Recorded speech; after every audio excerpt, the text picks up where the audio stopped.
Okay, so I've so as I've noticed, looking at my analytics these past like months or so, I want to say it's been.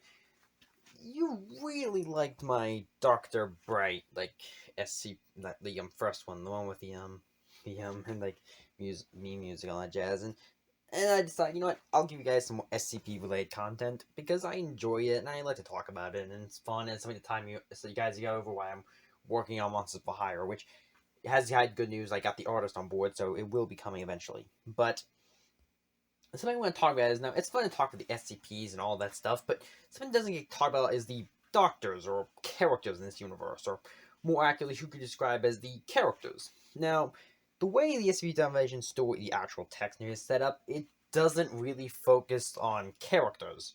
It's all very text based. However, a few characters did start to emerge who would become pseudo mainstays, or at the very least have somewhat defined personalities and characteristics. They operate, at least I like to see it, a lot like the Greek pantheons or other mythology pantheons like that, where they're kind of inconsistent and certain personality traits will get mixed together and changed around over time. And this all kind of stemmed from how most of the doctors came about. See, the original idea of the SCP Foundation, which it still kind of holds today pretty well, is that all the doctors are clinical and cold and, just doesn't focus on characters, especially wacky characters. However, and this is my understanding of the situation, all that jazz, is well, in fact, the early authors, like the first main authors who worked on it, would have their own characters in it that were somewhat based on themselves.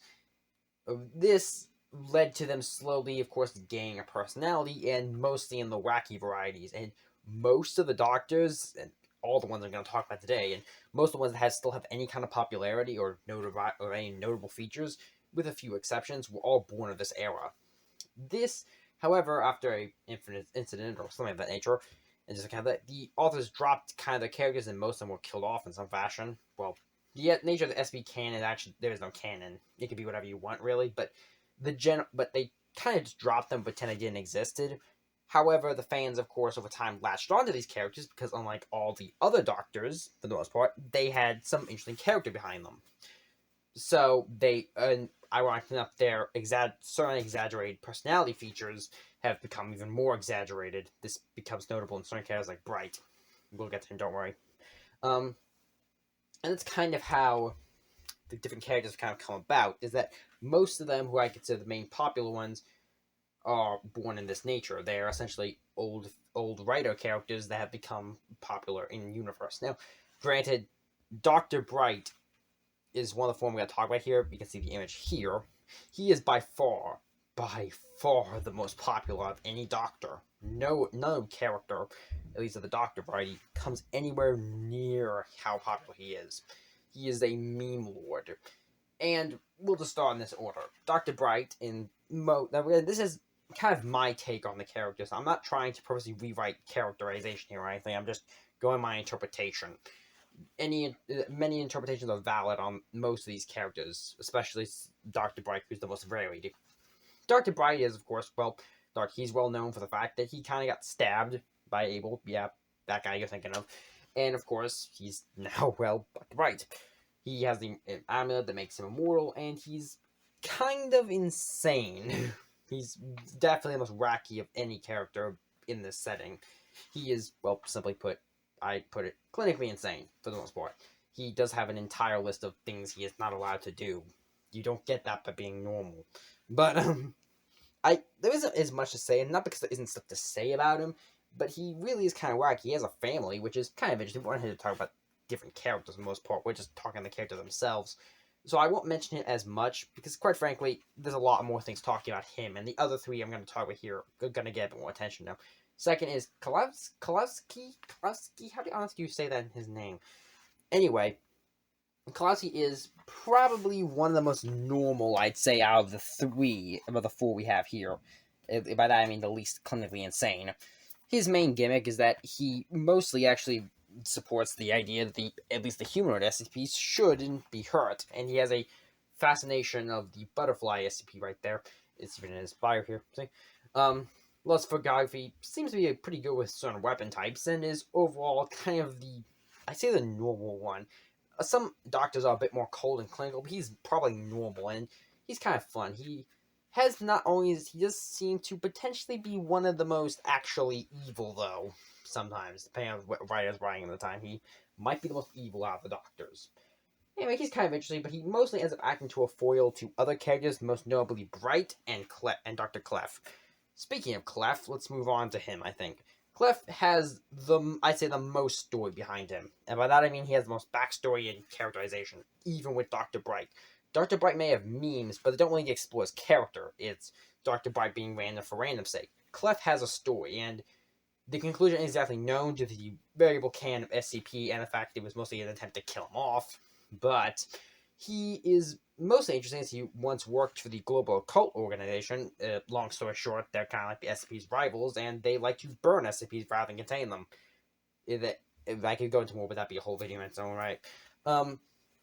He used to work for them until he eventually left. He joined the SCP as sort of a I'm going to beat you up and drag you into the containment facility kind of guy, and often works like that. He has an interesting trait where he does not appear on any video cameras, really, as any face will blur it out by putting an animal head on it. Personally, I'm not sure that's stealthy, as that should be blatantly obvious when that's occurring, but what do I know? He is by far probably the most weapon expert, and due to an incident involving time warping and mental warping anomalies, can take down several other main characters easily, and SCPs and entire Foundation staff. He's not like Chuck Norris or anything. He's kind of like John Wick, I'd say, as far as potential damage, though maybe more so. He also has a bit of a complex. His main trait, beyond the whole cameras don't like to perceive him thing, is that he is seemingly more or less resistant or immune to reality warping effects. That it mostly it's kind of unclear how this works precisely, but it is an interesting ability. He is often shown to be kind of wacky when not dead serious or trying to murder something, and often is kind of friends with Dr. Bright, or at least implied to be. And then we have Dr. Wright, not related to Bright. She is definitely out of the four I have here the least written on her, and probably one of the least well known, I'd say, of the main doctors. Doctors who I could say have a defined character. The reason I have her here is because the art I have here, or of the four of them, it's just great. And I love it, and it looks like a video game. And I tell you, it makes me want to make an entire video game based on SCP just starring these four, so I have a justifiable reason to use this art in something. But I can't use that art because even if I made the game, I couldn't use the art in it, so it's completely pointless. But what do I know? She has the least written on her, by far, but she does have some interesting characterization. She seems to have the same, she seems to a slightly lesser degree, have the main trait of, well, not main trait, but a trait of being, of supporting human or SCP rights to another degree, or at least trying to keep them comfortable, but they kind of tie them to a different ability. She is somewhat noted as a bit of a femme fatale type, which is kind of interesting. I'm not sure how many SCPs would actually that would work on, but what do I know? We have to work against people. And is plot and has some connection to certain SCPs, and has apparently also had some dealings with gang and messing with her mind. Also, she is more or less outright stated to purposely try to sleep in the sexual way with certain SCPs. She has an entire flowchart of how that works. No, it's a thing. Look it up. And there isn't as much on her. I'd say if she got more popularity or worked with the other characters more, or just got some more attention, she'd probably work as a foil to other characters. Although the real problem with her character individually, if you put it next to the others, that a lot of her traits got kind of mixed in with other characters, I'd say, over time. I mean, when a few of your main traits are support human or SCP rights, which is already kind of Clef's thing, and probably also likes to sleep with them, which Dr. Bright almost certainly does, and Clef literally has a daughter. Like, that is an established canon thing. So, yeah. But I think she works best as a foil to the other four. And once again, this art, I mean, come on. If it doesn't want to make you have a video game based on it, then I don't know if I can talk to you.